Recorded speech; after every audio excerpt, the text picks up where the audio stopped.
বন্ধুরা, আজকে নতুন একটা রেসিপি বানাচ্ছি। পনির দিয়ে কাঁঠাল বানাচ্ছি। তো প্রথমে মশলাটা ভালো করে কষে নিলাম।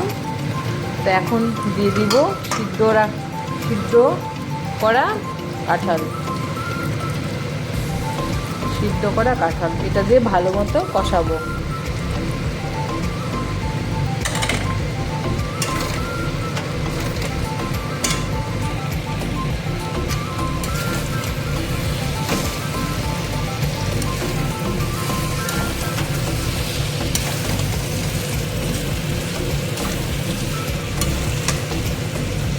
কাঁঠাল থেকে তেল ভেসে গেছে।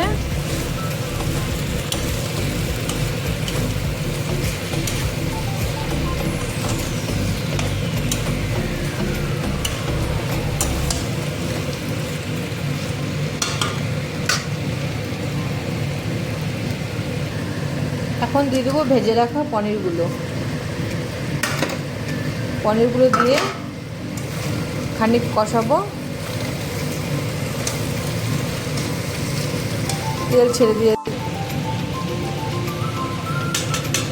ঘি দিয়ে দিয়েছি।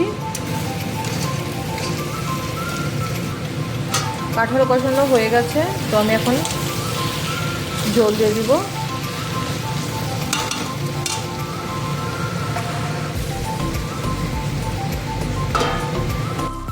কাঁঠালের তরকারি হয়ে গেছে, এখন নামিয়ে দিব।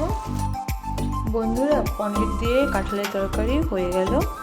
তো ভিডিওটি ভালো লাগলে লাইক, কমেন্ট, সাবস্ক্রাইব করে দিবে। Thank you.